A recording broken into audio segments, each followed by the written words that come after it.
जय हिंद दोस्तों। Class 12th physics subjective में आपका स्वागत है। आज जो है हम पढ़ने जा रहे हैं फर्स्ट चैप्टर का इम्पोर्टेंट सब्जेक्टिव, जो कि आपको पहले शॉर्ट टाइप बताया जाएगा, उसके बाद लॉन्ग टाइप।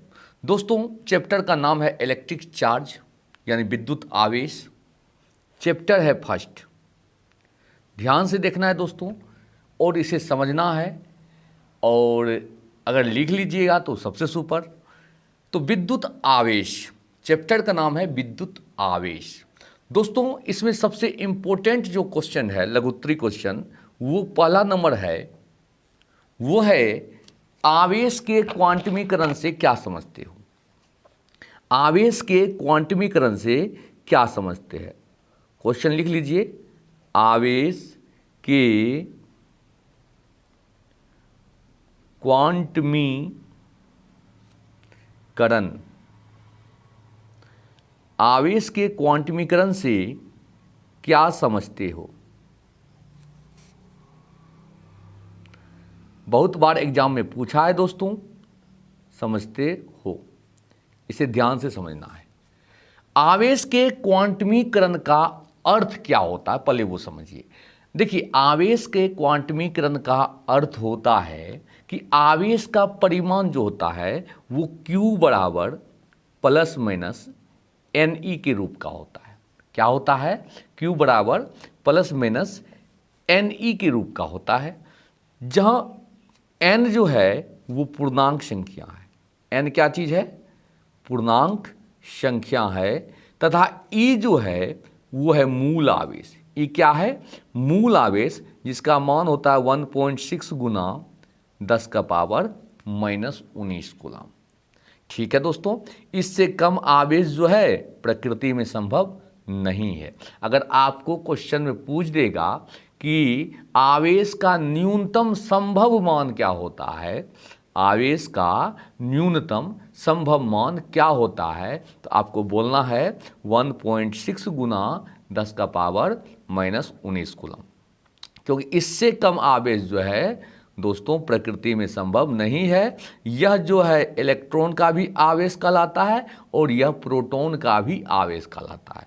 इतना जितना आप देख रहे हैं 1.6 गुना 10 का पावर माइनस 19 कूलम, यह इलेक्ट्रॉन का भी है आवेश और यह प्रोटॉन का भी आवेश है। समझ में आया बात? तो आवेश के क्वांटमीकरण का क्या अर्थ है कि कोई भी वस्तु में अगर आवेश है तो वो इसका गुणज होना चाहिए। समझे बात? 1.6 गुना 10 के पावर माइनस 19 कूलम का पूर्ण गुणज होना चाहिए। कभी भी किसी वस्तु में इलेक्ट्रॉन जो है वो आपको 10 हो सकता है, 20 हो सकता है, 25 हो सकता है, यानी इस प्रकार का हो सकता है। 7E हो सकता है, 10E हो सकता है, 9E हो सकता है, 100E हो सकता है, लेकिन कोई कह देगा 7.5E, तो ये पॉसिबल नहीं होगा।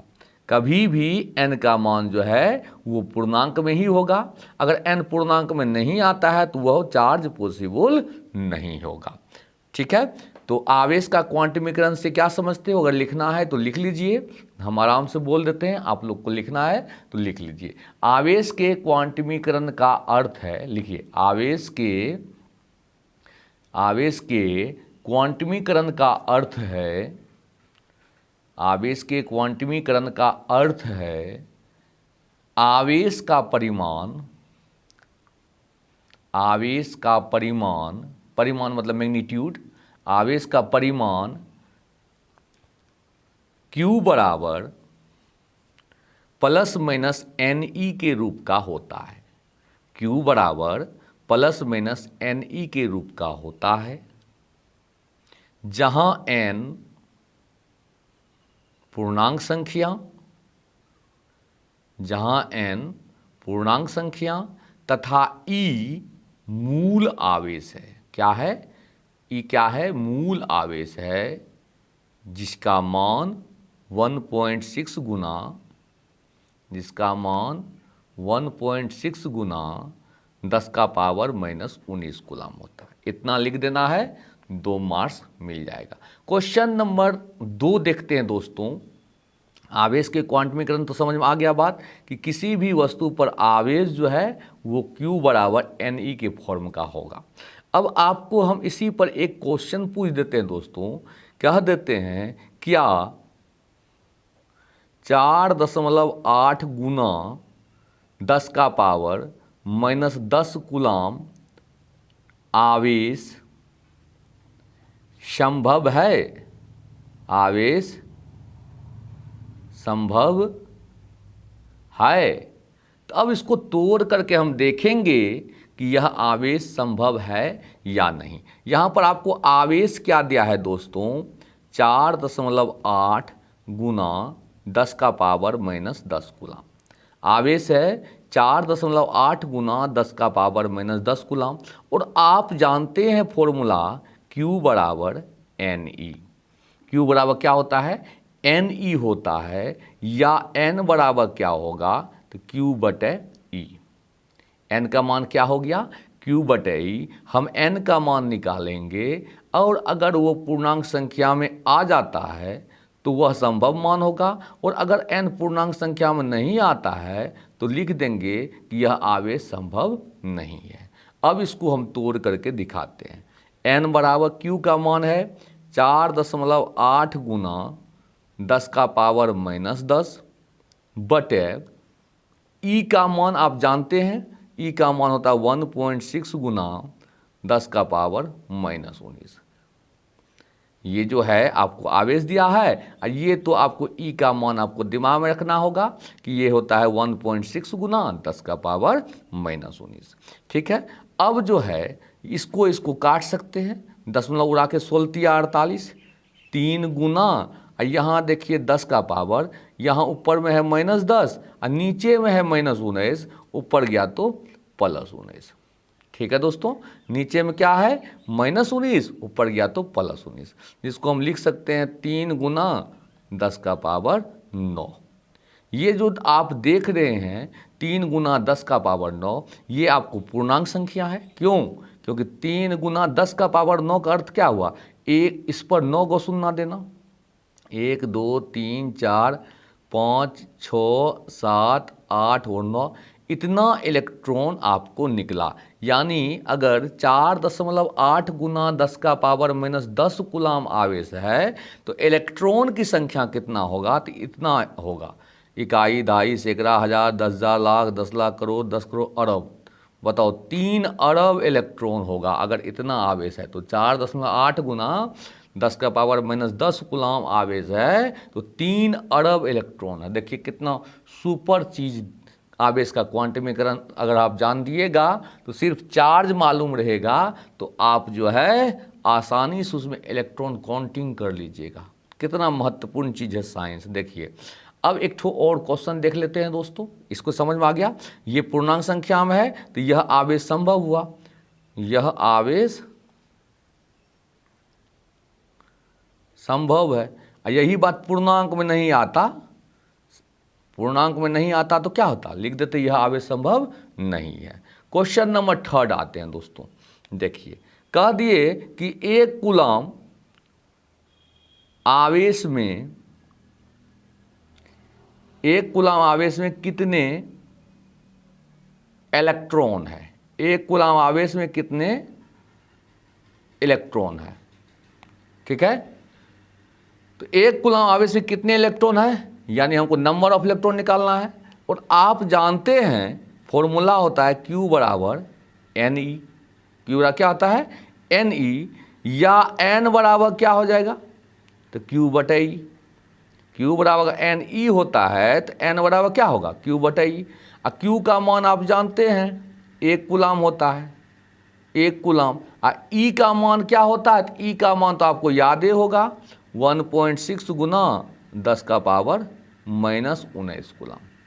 ठीक है दोस्तों, कूलाम कूलाम ऊपर नीचे कट जाएगा, ये दशमलव उड़ाएंगे तो ऊपर शून्य हो जाएगा। तो क्या लिखेंगे, N बराबर 10/16, ये दशमलव उड़ाएंगे तो ऊपर शून्य हो जाएगा, तो 10/16 गुना 10 का पावर 19। दशमलव उड़ाए ना तो ऊपर हो गया शून्य, 10/16 गुना 10 के पावर 19।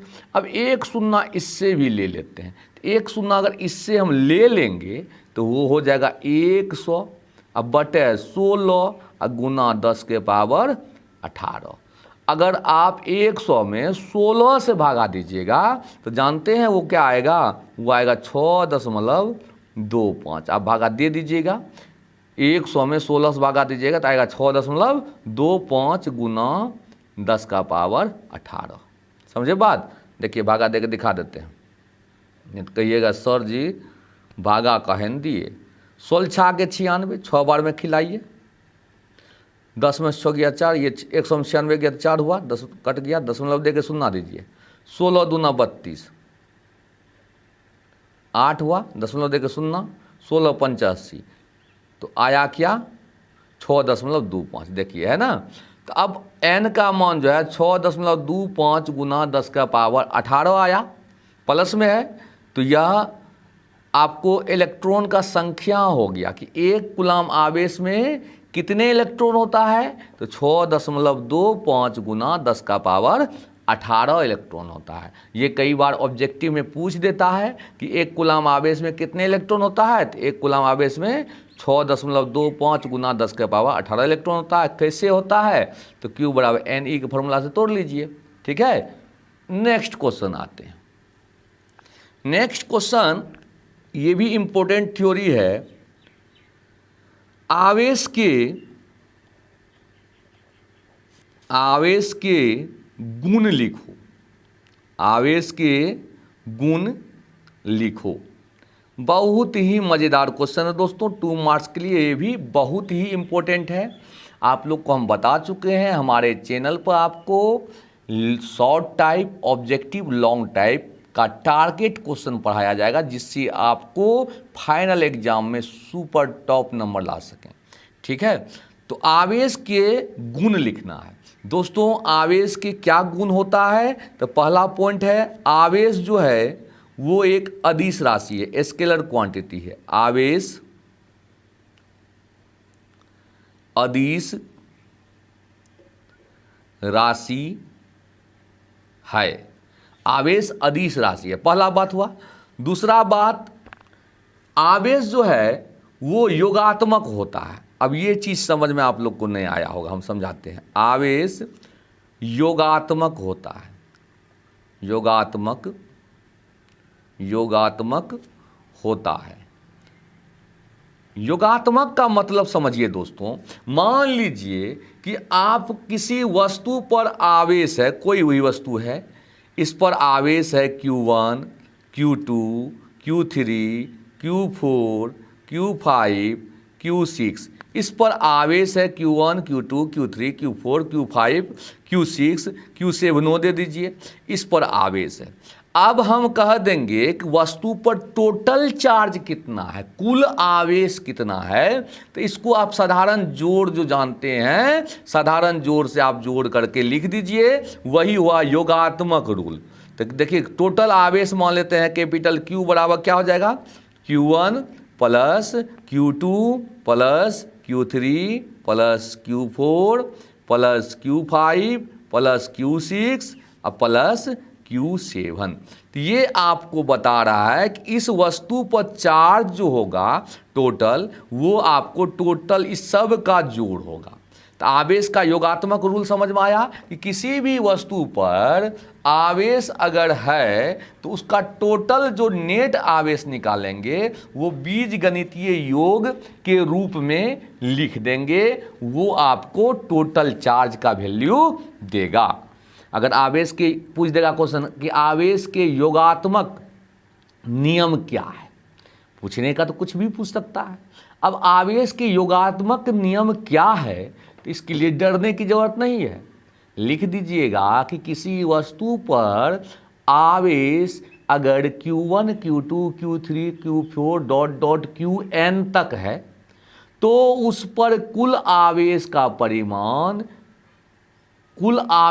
परिमाण जो होगा वो Q बराबर, चाहे वो स्मॉल Q लिखिए या कैपिटल Q लिखिए, जो लिखिएगा, Q बराबर Q1 plus Q2 plus Q3 plus Q4 dot dot last में आप Qn लिख दीजिएगा। यानी एक बीजगणित का जोड़ जो होता है, उस जोड़ से आप निकाल लीजिएगा कि उस पर टोटल चार्ज क्या होता है। तो आवेश का एक गुण यह भी है कि आवेश जो है योगात्मक होता है, सिंपल सा रूल से आप जोड़ दीजिए।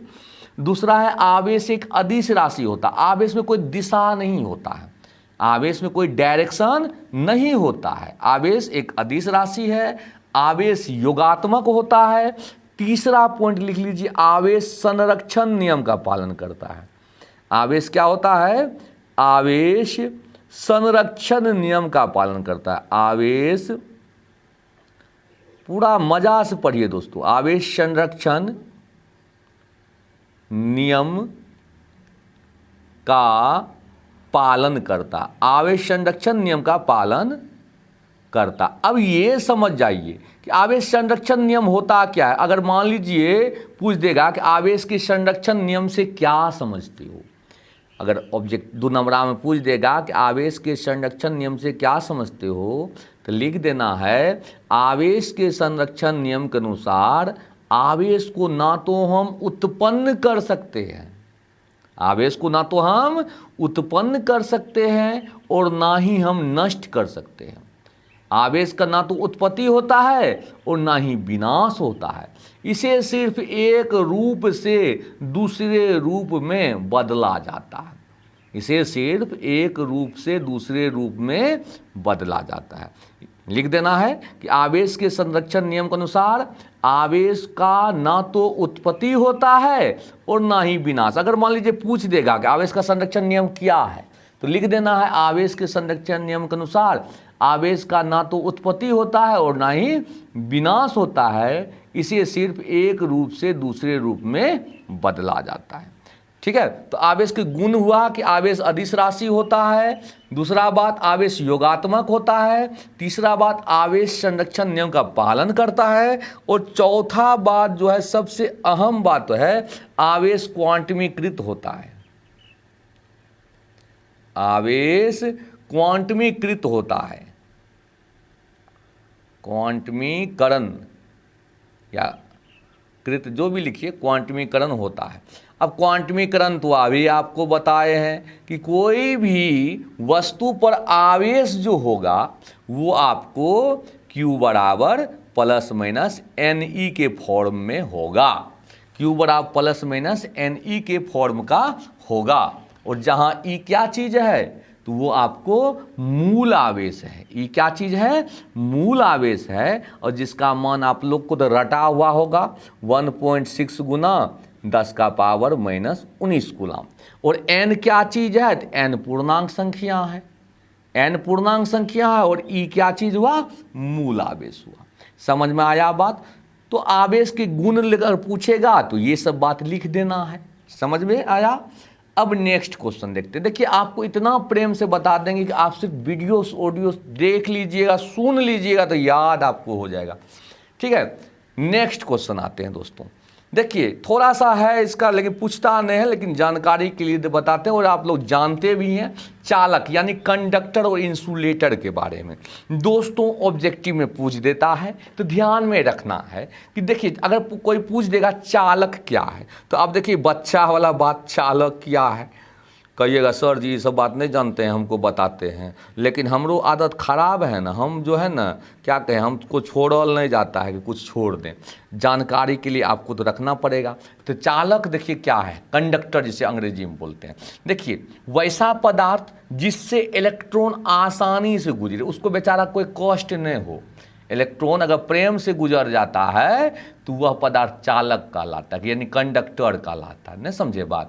वैसा पदार्थ जिससे होकर इलेक्ट्रॉन जो है आसानी से गुजर जाता है, कोई बदमाशी नहीं होता है, तो वो चालक कहलाता है। और सबसे सुचालक पदार्थ जो है वो चांदी होता है। कुछ बच्चा के दिमाग में रहता है सोना होता है, गंदा गंदा बात मत सुनिए, सोना सो जाइएगा तो ठीक है। सबसे सुचालक पदार्थ जो है वो चांदी होता है, यानी सिल्वर होता है। ठीक है, Ag संकेत। ठीक है, तो सबसे सुचालक पदार्थ जो है वो चांदी होता है, ये दिमाग में रखना। कई बार आपको फाइनल एग्जाम में ऑब्जेक्टिव में पूछ देता है कि सबसे सुचालक पदार्थ क्या होता है, तो कुछ बच्चा जो बुधियार होता है वो सोना मार के टनाटन हो जाता है, सर जी हम सोना में टिक मारे हैं। अब वो गलती करके आ जाता है, सोना नहीं होता है दोस्तों, चांदी होता है। विश्वास कीजिए, चांदी में ही टिक मारिएगा और 100% सही होगा। समझे बात? तो चालक पदार्थ समझ में आया।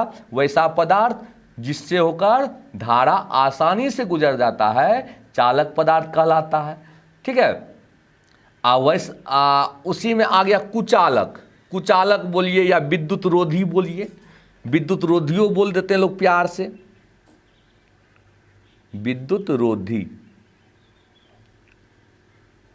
या इंसुलेटर, इंसुलेटर, इंसुलेटर्स। ठीक है, विद्युत रोधी, कुचालक। अब देखिए, वैसा पदार्थ जिससे होकर इलेक्ट्रॉन प्रवाहित नहीं होता है, जिससे होकर इलेक्ट्रॉन नहीं गुजरता है, वह क्या कहलाता है? कुचालक कहलाता है। जिससे होकर इलेक्ट्रॉन नहीं गुजरेगा वो क्या कहलाएगा? कुचालक। और जिससे होकर इलेक्ट्रॉन गुजर जाएगा सुचालक। तो वैसा पदार्थ जिससे होकर इलेक्ट्रॉन नहीं गुजरता है वो क्या कहलाता है? कुचालक कहलाता है। समझ में आया बात? अब कुचालक कौन सब है? तो प्लास्टिक है, नायलॉन है, सूखी लकड़ी है, कांच है, रबर है। तो माने जिससे होकर के आप इलेक्ट्रॉन नहीं गुजर सकता या विद्युत धारा प्रवाहित नहीं होता है, अपना ठेठी भाषा में जिससे होकर विद्युत धारा नहीं गुजरता है वह कहलाता है विद्युत रोधी यानी कुचालक। और जिससे होकर विद्युत धारा गुजर जाता है वो कहलाता है सुचालक यानी चालक, कंडक्टर। समझे? चलिए, ये दिमाग में रखिएगा, नहीं तो भूलिएगा तो हम क्या कर सकते हैं, लेकिन दिमाग में रखना है आप लोग को। अब आ जाइए आप लोग कूलाम के नियम पर। कूलाम का नियम भी बहुत सुंदर नियम है, इसको देखना है, समझना है। कूलाम का नियम, कूलाम्स लॉ, कूलाम का नियम, कूलाम्स लॉ, कूलाम्स लॉ। देखिए, बहुत सुंदर नियम है।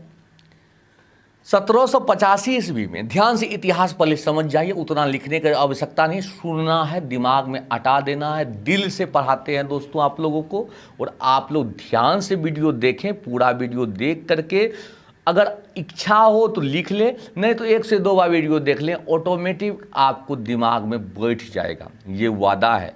ठीक है। तो कूलाम का नियम क्या कहता है कि 1785 ईस्वी में, 1785 ईस्वी में फ्रांस के महान वैज्ञानिक, कहाँ का? फ्रांस का। फ्रांस का महान वैज्ञानिक CA coulomb, CA coulomb, calcium ने पढ़ लीजिएगा, सीए कूलाम, सीए कूलाम ने 2 आवेशों के बीच लगने वाले बल का अध्ययन किया। अब 2 आवेश मान लीजिए, यहाँ Q1 है और इससे कुछ दूरी r पर मान लीजिए Q2 है। ठीक है, यहाँ Q1 है और कुछ दूरी पर r दूरी पर मान लीजिए Q2 है। तो 2 आवेशों के बीच लगने वाले बल का अध्ययन किया, मेहनत से एक ठो फॉर्मूला दिए, और वो फॉर्मूला जो होता है वो होता है F बराबर 1/4 pi epsilon note Q1 Q2 बटे R स्क्वायर। यहाँ एप्सिलॉन R भी लिख दीजिए। ठीक है, 1/4 pi epsilon naught epsilon R Q1 Q2 बटे R स्क्वायर। ये कूलाम के द्वारा दिया गया सूत्र है। कूलाम के अनुसार कूलाम ने क्या बताया कि 2 आवेश के बीच लगने वाला आकर्षण या प्रतिकर्षण बल, देखिए चाहे तो आकर्षण बल होगा, और आकर्षण बल कब होगा? एक प्लस में रहेगा और एक ठो माइनस में रहेगा चार्ज, तो आकर्षण बल होगा। दोनों प्लसे में रहे या दोनों माइनसे में रहेगा प्रतिकर्षण हो जाएगा। ठीक है, अगर एक प्लस में रहे और एक माइनस में क्या होगा? तो आकर्षण होगा। और दोनों प्लसे में रहे तो प्रतिकर्षण, दोनों माइनसे में रहे तो प्रतिकर्षण। यानी सजातीय आवेश रहेगा तो प्रतिकर्षण, और विजातीय आवेश रहे तो आकर्षण होगा। समझे बात? तो according to Coulomb's law, Coulomb ने क्या बताया कि 2 आवेश के बीच लगने वाला आकर्षण या प्रतिकर्षण बल दोनों आवेश के गुणनफल का समानुपाती होता है, यानी F समानुपाती Q1 Q2। दोनों आवेश के गुणनफल का क्या होता है? समानुपाती होता है, और बीच के दूरी जितना होता है ना उसके वर्ग का व्युत्क्रमानुपाती होता है। समझ में आया बात? दोनों आवेश के गुणनफल का होता है समानुपाती, यानी F समानुपाती Q1 Q2, और दूरी का व्युत्क्रमानुपाती। देखिए इस चीज को समझ जाइए, बच्चा समानुपाती व्युत्क्रमानुपाती में फंसता है। समानुपाती का मतलब यह हुआ कि अगर आवेश का मान बढ़ाएंगे तो बल का मान भी बढ़ेगा। मतलब जिस हिसाब से आवेश को बढ़ाएंगे उसी हिसाब से बल भी बढ़ेगा, जिस हिसाब से आवेश को घटाएंगे उस हिसाब से बल भी घटेगा। समानुपाती का मतलब यही हुआ, ठीक है। जिस हिसाब से आवेश को बढ़ाएंगे उसी हिसाब से बल भी बढ़ेगा, और जिस हिसाब से आवेश को घटाएंगे यानी आवेश का परिमाण कम कीजिए तो बल भी कम हो जाएगा, आवेश का परिमाण ज़्यादा कीजिए तो बल भी ज़्यादा हो जाएगा।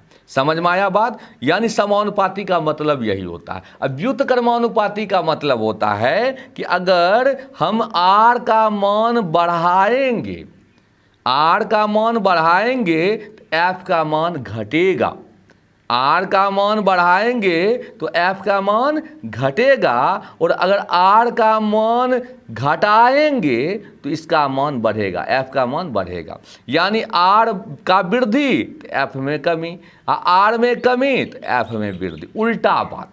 यानी इसको अगर दुख होता है तो इसको खुशी मिलता है, और इसको खुशी मिलता है तो इसको दुख मिलता है। यानी इसको बढ़ाइए तो ये घट जाएगा और घटाइएगा तो बढ़ जाएगा। समझ में आया बात? तो गुलाम साहब क्या बोले कि दो आवेश के बीच लगने वाला आकर्षण या तो प्रतिकर्षण बल, और आकर्षण बल कब होता है? दोनों दोनों विजातीय रहे, एक प्लस में रहे और एक माइनस में रहे तो आकर्षण, और दोनों समान जाति का रहे, चाहे तो दोनों प्लसे रहे या दोनों माइनसे रहे तो वहां हो जाएगा आपको प्रतिकर्षण बल। समझे बात? तो कूलाम क्या बताए कि दो आवेशों के बीच लगने वाला बल दोनों आवेश के गुणनफल का समानुपाती होता है, और बीच के दूरी के वर्ग का व्युत्क्रमानुपाती होता है। यानी F समानुपाती Q1 Q2 और F समानुपाती 1/r²। अगर हम इस दोनों को मिला दें, अगर हम इस दोनों को मिलाएं दोस्तों तो रिजल्ट आएगा F समानुपाती Q1 Q2 बटे r²। इस दोनों का कथन अगर हम मिला दें, this is first equation, this is second equation, कथन इक्वेशन तो नहीं है, ये कथन है। अगर ये दोनों कथन मिला दें तो ये रिमिक्स कथन पैदा लेगा। F समानुपाती का चिन्ह दीजिए Q1 Q2 बटे r²। ठीक है। अब समानुपाती जब भी हटता है तो एक अचर राशि देते हैं जो सबको पता है, तो F बराबर K Q1 Q2 बटे r²। दिमाग में रहेगा, F बराबर क्या होता है? K Q1 Q2 बटे r²। K का मान जो होता है दोस्तों, K का मान होता है 1/4 पाई एप्सिलॉन नॉट। क्या होता है K का मान? 1/4 पाई एप्सिलॉन नॉट। तो यहां पर अगर हम K का मान बिठा दें, ये K का मान, इसका रूप रंग चेंज कर दीजिएगा तो कैसा आएगा मान? F बराबर 1/4 pi epsilon not Q1 Q2 बटे r²। तो ये जो आपको हो गया, ये फेयर लवली लगा तैयार हो गया। ठीक है। पहले इसका मुंह कान देखिए कैसा भकवैल था, और ये देखिए रूप रंग चेंज हो गया। ये जो है फाइनल आपको रिजल्ट हुआ। लेकिन ये दोस्तों कब रिजल्ट होता है, दिमाग में रखना है, यह रिजल्ट तब होता है जब दोनों आवेश के बीच हवा हो, माध्यम क्या हो? हवा हो। तो उस स्थिति में लगने वाला बल का मान होता है F बराबर 1/4 pi epsilon not Q1 Q2 बटे r²। लेकिन दोनों आवेश के बीच के माध्यम का अगर परावैद्युतांक एप्सिलॉन r हो, दोनों आवेश के बीच के माध्यम का परावैद्युतांक अगर एप्सिलॉन r हो, तब तो आपका रिजल्ट ये हो जाएगा। जितना माध्यम रहेगा दोस्तों उतना के अपवर्त, यानी इसका जो परावैद्युतांक होता है उतना से भागा देना है। तो अगर दोनों आवेशों के बीच के माध्यम का परावैद्युतांक एप्सिलॉन r हो, तब बल ये हो जाएगा F बराबर, देखिए यहां तक तो हवे था, 1/4 पाई एप्सिलॉन नोट। ये एप्सिलॉन आर क्या हुआ, अगर दोनों के बीच में हवा ना हो करके दूसरा मीडियम हो जाए तो जितना मीडियम का परावैद्युतांक दिया रहेगा उतना से भागा दे दीजिएगा, ठीक है। तो ये आपको तब होगा जब आपको दोनों आवेशों के बीच के माध्यम का परावैद्युतांक एप्सिलॉन आर है। और आप लोग को ऑब्जेक्टिव में भी पूछ देता है कि एप्सिलॉन आर का मान हवा के लिए क्या होता है, वायु के लिए क्या होता है। हवा के लिए एप्सिलॉन आर का मान जो होता है वो 1 होता है। दिमाग में रखिएगा, ऑब्जेक्टिव में कई बार पूछ देता है कि हवा के लिए एप्सिलॉन आर का मान क्या होता है, तो हवा के लिए एप्सिलॉन आर का मान 1 होता है, ठीक है। तो यही था कूलाम का नियम। कूलाम ने क्या बताया कि दो आवेश के बीच लगने वाला बल दोनों आवेश के गुणनफल का समानुपाती होता है और बीच के दूरी के वर्ग का व्युत्क्रमानुपाती होता है। एक ठोक 1 मान लिए और एक ठोक 2 मान लिए, दोनों को मिला दिए, बन गया F समानुपाती Q1 Q2 बटे R स्क्वायर। समानुपाती हटाए तो एक अचर राशि आया F equal to K Q1 Q2 बटे R स्क्वायर, और प्रयोग द्वारा K का मान आता है 1/4 पाई एप्सिलॉन नोट। तो इसलिए F बराबर इसके बदला में हम लिख देंगे 1/4 pi epsilon note Q1 Q2 बटे R स्क्वायर। लेकिन यह तब होगा जब दोनों आवेश के बीच माध्यम हवा हो। लेकिन अगर दोनों आवेश के बीच माध्यम का परावैद्युतांक एप्सिलॉन आर हो तब जो है लगने वाला बल F बराबर हो जाएगा, FM देते मीडियम, ए और दे देते हैं, FM बराबर 1/4 pi epsilon naught epsilon R Q1 Q2 बटे R स्क्वायर। ठीक है दोस्तों, तो ये दिमाग में आप लोग को रखना है। कूलाम का नियम ये था, बहुत ही इंपॉर्टेंट रूल है, इससे आपको बहुत सारा सवाल आप बनाइएगा। नेक्स्ट आते हैं, अगला क्वेश्चन में है दोस्तों कि कभी कभी आपको ऐसा भी क्वेश्चन पूछ देता है कि एप्सिलॉन नोट का मात्रक और बीमीय सूत्र लिखो। मात्रक और बीमीय सूत्र लिखो, डरने की आवश्यकता नहीं है। अब सर्वप्रथम तो ये देखिए, कूलाम चाचा को बुलाइए, कूलाम चाचा से पूछिए कि 1/4 पाई एप्सिलॉन नोट का मान क्या होता है। और 1/4 पाई एप्सिलॉन नोट का मान होता है 9 गुना 10 का पावर 9 न्यूटन मीटर स्क्वायर और कूलाम का पावर -2।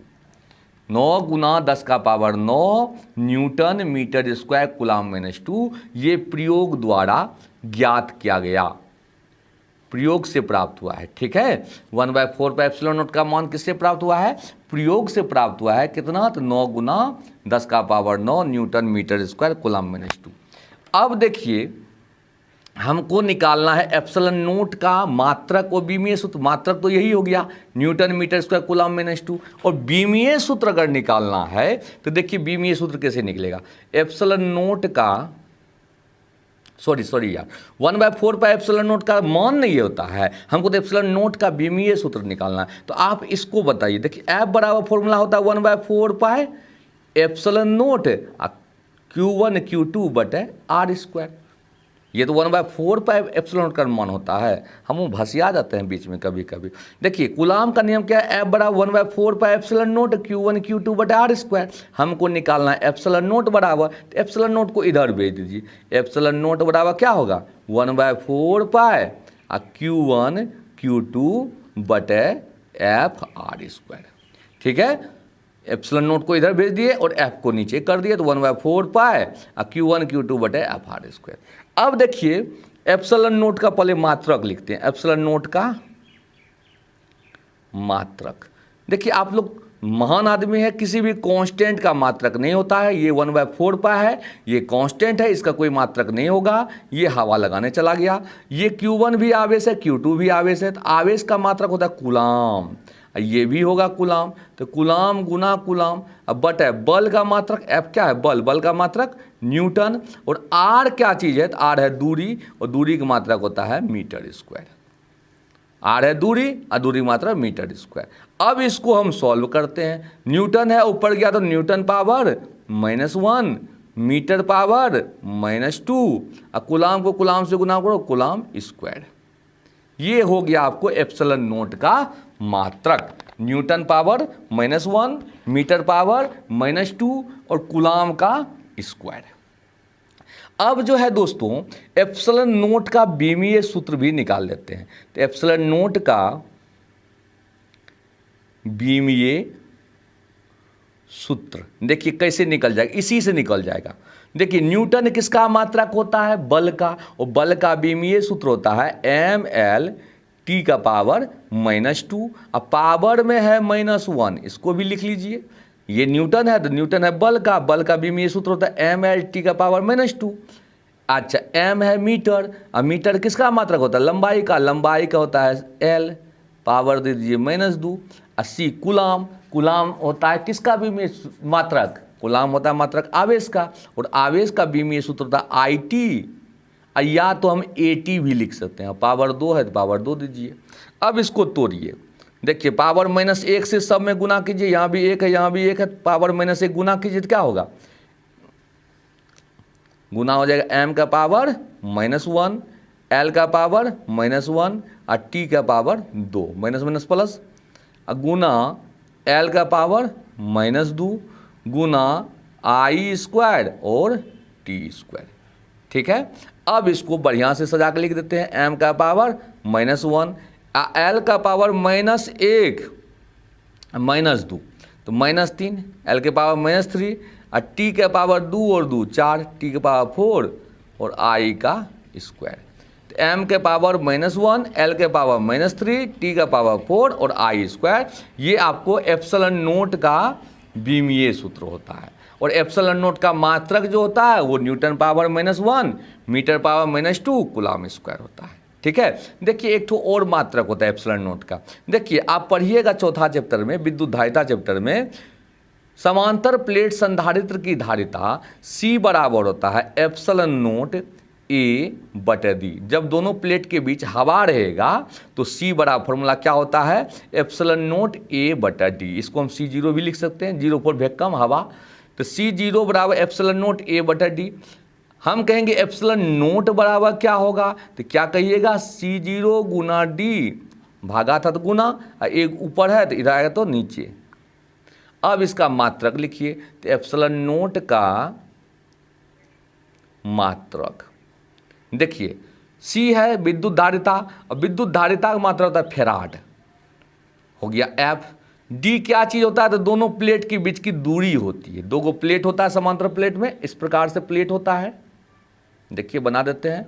एक पर प्लस चार्ज होता है, एक पर प्रेरण कारण माइनस चार्ज उत्पन्न होता है, वो अर्थ से कनेक्ट कर देते हैं, इस प्रकार से रहता है। ये समांतर प्लेट हुआ, इनके बीच की दूरी जो होती है वो D होता है, और उभयनिष्ठ प्लेट का क्षेत्रफल जो होता है वो A होता है, इस प्रकार से रहता है। ठीक है, क्षेत्रफल A क्या चीज़ है, दोनों प्लेटों का उभयनिष्ठ क्षेत्रफल, दोनों प्लेटों का उभयनिष्ठ क्षेत्रफल क्या हुआ, A हो गया। ठीक है, तो D क्या चीज़ हुआ, दोनों प्लेट के बीच की दूरी हुआ। तो अब धारिता का मात्रक क्या होता है दोस्तों, तो धारिता का मात्रक ये क्या है, धारिता का मात्रक क्या होता है, फेराड। D क्या चीज़ है, दोनों प्लेट के बीच की दूरी, और दूरी का मात्रक क्या होता है, मीटर, तो गुना मीटर। A क्या चीज़ है, क्षेत्रफल, और क्षेत्रफल का मात्रक क्या होता है, मीटर स्क्वायर। अब 1 मीटर ऊपर नीचे कट जाएगा, मात्रक क्या हो गया, फेराड प्रति मीटर।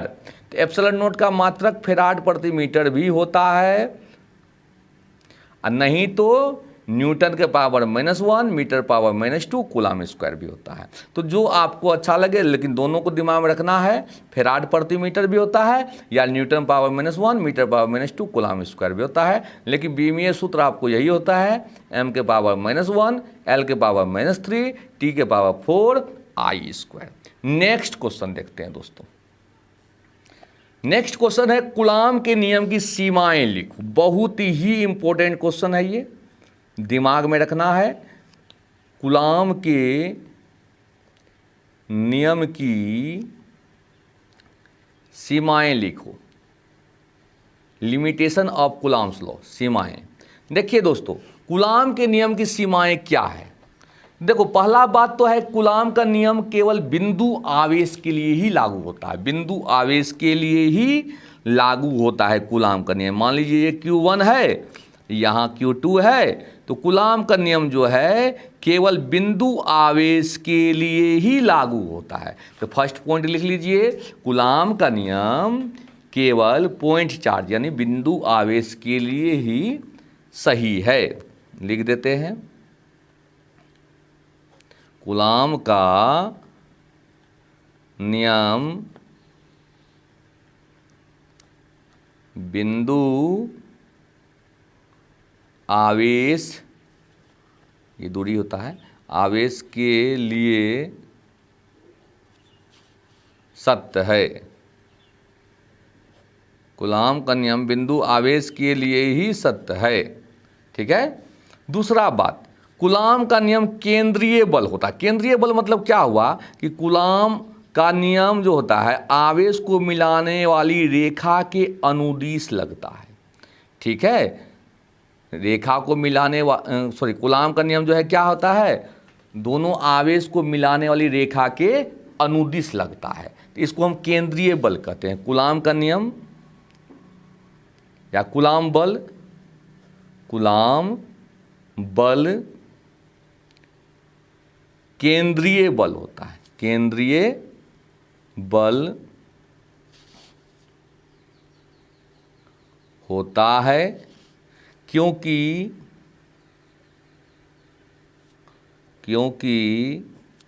यह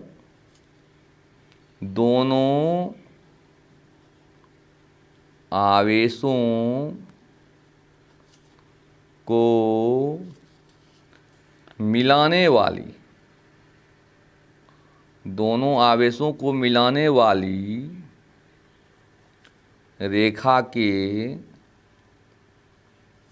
अनुदिश कार्य करता है। अनुदिश कार्य करता है।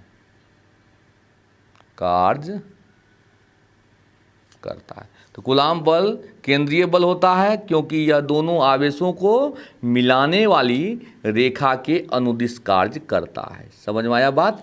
तीसरा बात लिखिएगा, ये भी महत्वपूर्ण है। कूलाम का नियम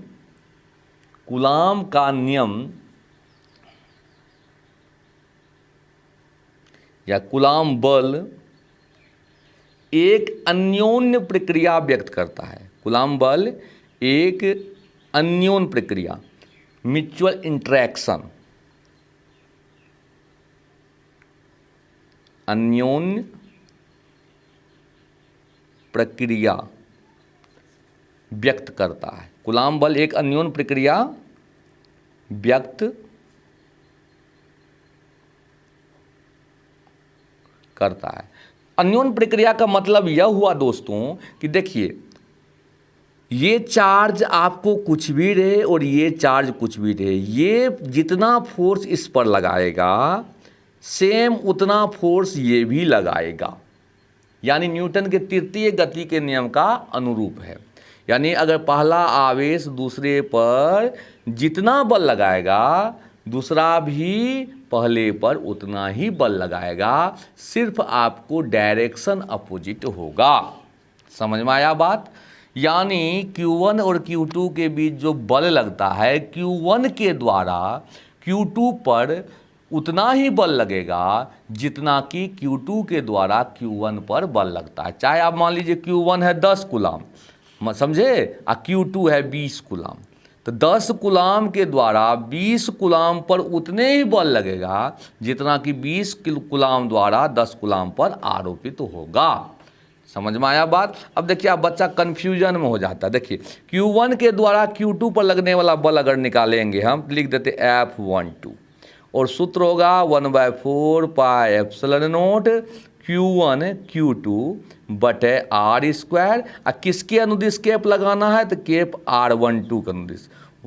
R12 का अनुदिश मतलब क्या हुआ कि पहले के द्वारा दूसरे पर आरोपित बल। ठीक है। और अगर हम कहेंगे दूसरे के द्वारा पहले पर आरोपित बल, दूसरे आवेश के द्वारा पहले पर आरोपित बल अगर निकालेंगे तो क्या लिखेंगे, 1/4 pi epsilon not Q1 Q2 बटे R स्क्वायर इंटू में केप R21। अब देखिए, दोनों का जो मैग्नीट्यूड है क्या दोनों बराबर है, लेकिन सिर्फ डायरेक्शन एक दूसरे का अपोजिट है। इसका डायरेक्शन है 1 से 2 और इसका है 2 से 1। समझ में आया बात। तो परिमाण समान है, सिर्फ दिशा जो है वो अपोजिट है। तो आवेश का परिमाण कुछ भी रहे, Q1 कितना भी बड़ा क्यों ना हो, Q2 कितना भी बड़ा या छोटा क्यों ना हो, लेकिन Q1 Q2 पर उतना ही बल लगाएगा जितना कि Q2 Q1 पर। क्यों पर कि Q1 गुना Q2 लिखिए या Q2 गुना Q1 लिखिए, या Q2 गुना Q1 कर दीजिए, एक ही बात है। तो इस कारण से कूलाम का बल जो है ये एक अन्योन्य प्रक्रिया व्यक्त करता है, अर्थात आप यह कह सकते हैं यह न्यूटन के तृतीय गति के अनुरूप है। तृतीय गति के अनुरूप है, तृतीय गति के नियम के अनुरूप है, गति के नियम के अनुरूप है। समझे बात। अरे न्यूटन के गति का तृतीय नियम क्या है? Every action is the opposite reaction, every action is the equal and opposite reaction, मतलब प्रत्येक क्रिया के बराबर विपरीत प्रतिक्रिया होती है। Every action is the equal and opposite reaction. आप अगर किसी पर बल आरोपित करते हैं तो वह वस्तु भी आप पर बल आरोपित करता है। डायरेक्शन दोनों का एक दूसरे का अपोजिट होता है, लेकिन मैग्नीट्यूड जो होता है, परिमाण जो होता है, वो समान होता है। समझ में आया बात। कूलाम के नियम की सीमाएं में तीसरा ये भी हो गया। और चौथा पॉइंट एक तो और लिख लीजिए, कूलाम का नियम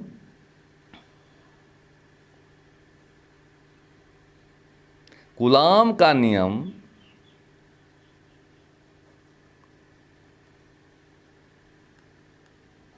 दो बिंदु आवेशों के बीच, दो बिंदु आवेशों के बीच क्रियाशील बल के लिए,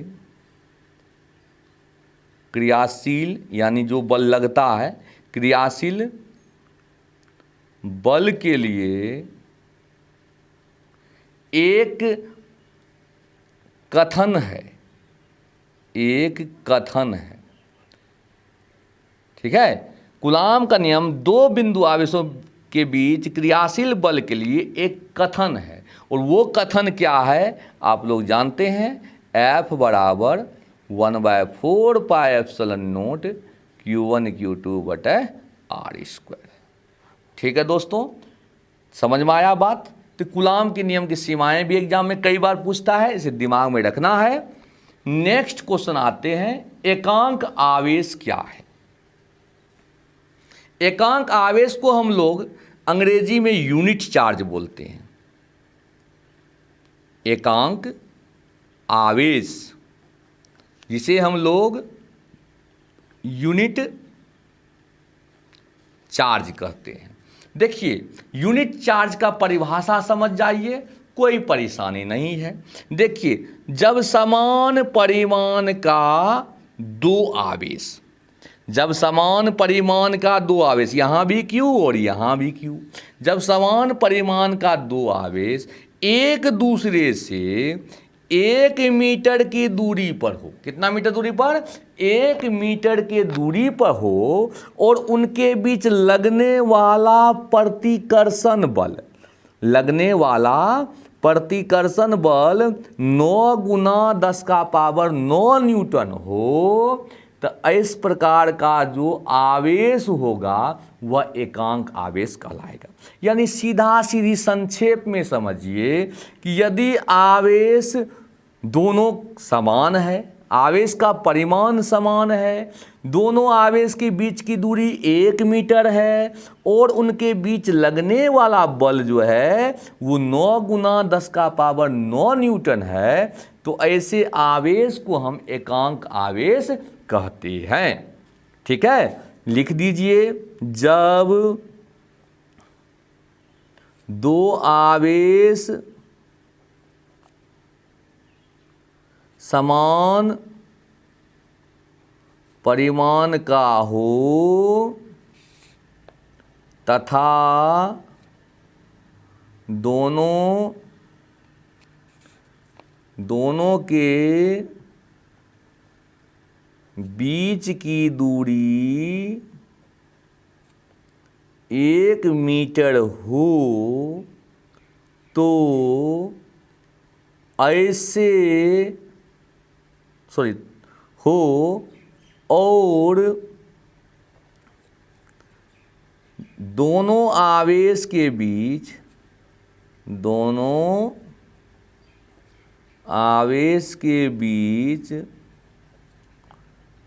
प्रतिकर्षण क्यों हुआ? क्योंकि सेम है, इसीलिए प्रतिकर्षण, सेम नेचर है ना। प्रतिकर्षण बल 9 गुना 10 का पावर 9 न्यूटन हो तो आवेश का परिमाण एकांक आवेश कहलाता है। एकांक मतलब इकाई, एकांक आवेश कहलाता है। देखिए समझिए इस बात को। आवेश का परिमाण समान है, दूरी 1 मीटर है, बल इतना है। देखिए आवेश का परिमाण समान है, दूरी 1 मीटर है और लगने वाला बल 9 गुना 10 का 9 न्यूटन है। तो देखिए आवेश एकांक निकलता है कि नहीं। आप जानते हैं कूलाम के नियम से F बराबर 1/4 pi epsilon note Q1 Q2 बटे r²। अब इस पर बैठाते हैं मान। F बल कितना निकलता है एकांक आवेश के लिए? तो 9 गुना 10 के पावर 9। 1/4 पाई एप्सिलॉन नोट का मान 9 गुना 10 के पावर 9। Q1 Q था, Q2 Q था, दूरी क्या था? तो 1 मीटर यानी 1 के स्क्वायर। अब इसको सॉल्व कीजिए, ये और ये कटा एक बार में, Q² बराबर 1, Q बराबर √1, जिसे हम 1 लिख सकते हैं, 1 कूलाम। तो देखिए Q निकल गया 1 कूलाम, यानी एकांक आवेश। तो यह कब हुआ? जब दोनों आवेश के बीच लगने वाला प्रतिकर्षण बल 9 गुना 10 का पावर 9 न्यूटन हो और दोनों आवेश के बीच की दूरी 1 मीटर हो। ठीक है। कुछ इंपॉर्टेंट बात आप लोग को दिमाग में रखना है, जैसे कहीं कहीं पर लिख देता है 1 माइक्रो कूलाम।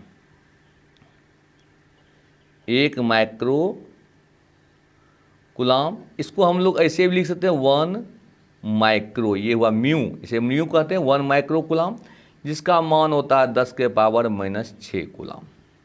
ठीक है। अगर कह देगा 1 नैनो कूलाम, 1 नैनो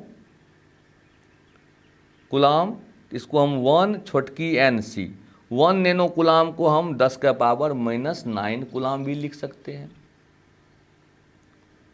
ठीक है। ये सब यूज वाला बात है, दिमाग में रखना है, बनाने में आपको बहुत काम देगा। ठीक है। अब देखिए कहीं कहीं पर ऑब्जेक्टिव में पूछ देता है, ध्यान से समझिएगा, कि किसी परिपथ में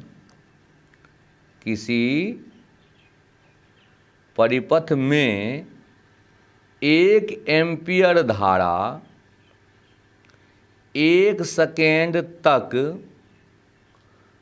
प्रवाहित होती है। 1 सेकेंड तक प्रवाहित होती है। 1 सेकेंड तक प्रवाहित होती है। तो इलेक्ट्रॉन की संख्या बताओ। इलेक्ट्रॉन की संख्या होगा। ठीक है। तो देखिए 1 एम्पियर की धारा है, धारा हो गया 1 एम्पियर, टाइम हो गया 1 सेकेंड। तो हमको निकालना है पहले आवेश। आवेश कितना होगा? तो चूंकि Q बराबर होता है IT, Q बराबर क्या होता है? IT। I कितना है? 1 एम्पियर। और टाइम कितना है? तो 1 सेकेंड। तो 1 को 1 से गुना करो, 1 कूलाम हो गया। अगर 1 एम्पियर की धारा किसी परिपथ में 1 सेकेंड तक बहता है तो कितना आवेश गया? 1 कूलाम आवेश गया। ठीक है। अब 1 कूलाम आवेश में हम इलेक्ट्रॉन निकाले हैं, शुरू में बताए हैं।